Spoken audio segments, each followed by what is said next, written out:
Big flex. How's it going, guys? Cameron here with Canadian Gamer, coming at you with another video.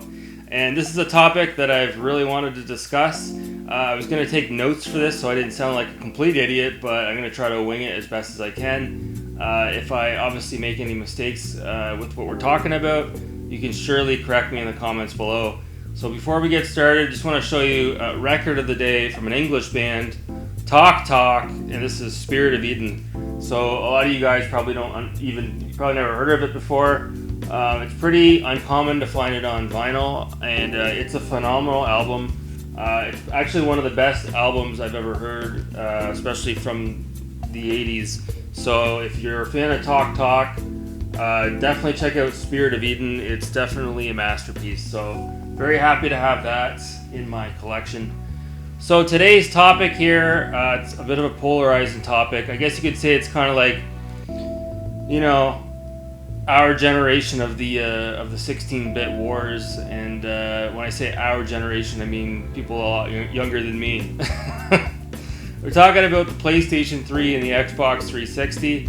And why do I bring that up? Because I've noticed over the last couple of years, a lot of people in the community have definitely gone on record to say that the Xbox 360 won that generation of, I guess you could call it the console wars, excluding the Nintendo Wii. If you're just looking at the two consoles, the PS3 and the 360, a lot of people think the 360 won that generation. Myself included. I can't really say, to be honest, because I've never had a PS3. If I had to guess, just looking at what I know, I would say the 360 won that generation. But again, I think I'll leave it up to you guys to discuss it in the comments below, because I'm sure a few of you out there have both consoles. I had a girlfriend at one time that she had a PS3, and I do specifically remember the UI. Obviously, the interface when you booted up the console was a lot cleaner looking than the 360 dashboard, that's for damn sure. But I do know, the 360 was easier to program for. So there's that. The 360 has over 2,000 games in its catalog. I don't know what the PS3 had, but I know the 360 came out about a year before the PS3. When the PS3 came out, it was extremely expensive. I remember, the initial model, the piano black, which is probably the most desirable model to have. It runs PS2 games and PS1 games as well, backwards compatibility, straight from the hardware. And then later releases of the PS3, they kind of cheapen the model. Later PS3 models don't look as nice. I've heard some reliability issues with the PS3, but obviously the 360 had its share of reliability issues, at least with the Red Ring of Death on the original white model. I used to have the original arcade model myself. That was the first 360 I had, and I really enjoyed it. The 360, a lot of people would go on record to say it had the better controller. I know a lot of people to this day still use that same 360 controller, even when they're playing games on their PC. I also know that the PS3 has, what was the very first console to have a Blu-ray player. So when you look at a game like, Max Payne 3 as an example, that's a dual discs, 2 discs on the 360, whereas on the PS3, if I'm not mistaken, it's just 1 disc. It should be if it's a Blu-ray. So, there's definitely some pros and cons to both consoles.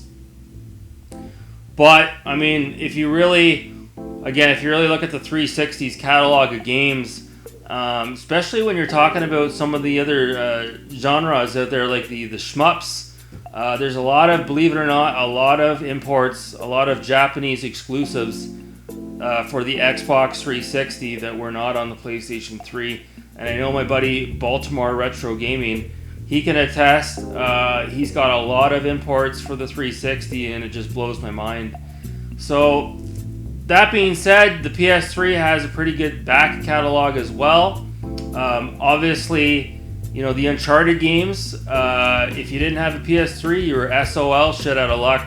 And those games look phenomenal. Unfortunately, I've never played them before, believe it or not. And those are the types of games that I enjoy. the games where it's not fully open world, it's a little bit linear, but it is third-person view, and it takes place in these beautiful locales, beautiful graphics in those games.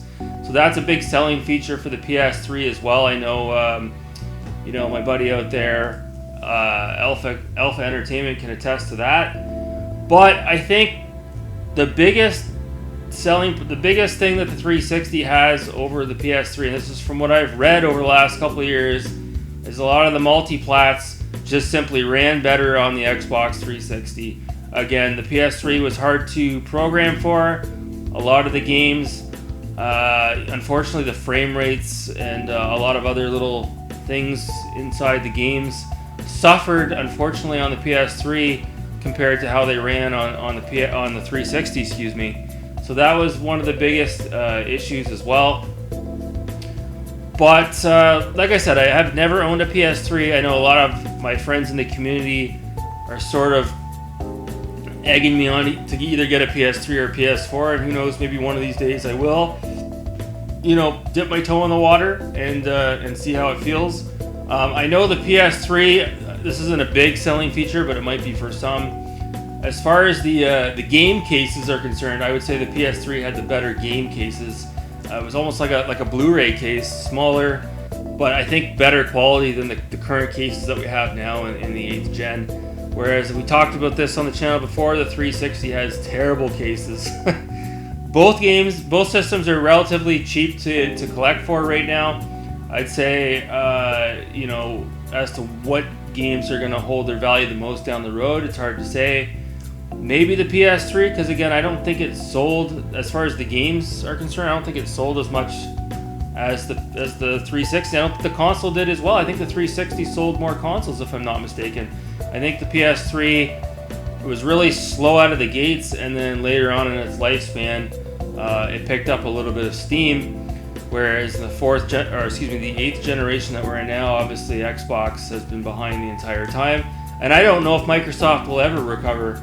You got to wonder if they didn't have that shitty unveil at that E3 back in, 2012, how things would have really turned out, because I know we're getting off topic here, but the Xbox One S is a fantastic console, and so is the One X.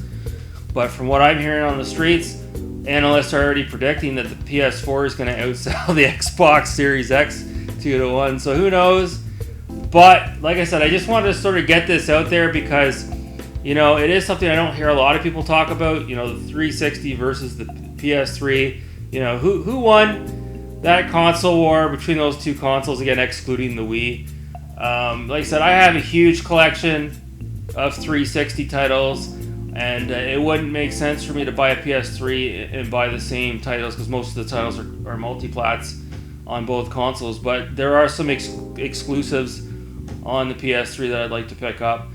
Battery life on the PS3, I'm not quite sure how it is on the controller. Maybe you guys can let me know. Did it have regular batteries in that controller, or was it a battery pack? I really don't know. But I thought it was an interesting conversation. Maybe you guys can discuss it below. Let me know which console you think won that generation. I really think, gun to my head, I think the 360 probably did. It was definitely more popular as far as I'm concerned. And so yeah, let me know in the comments below.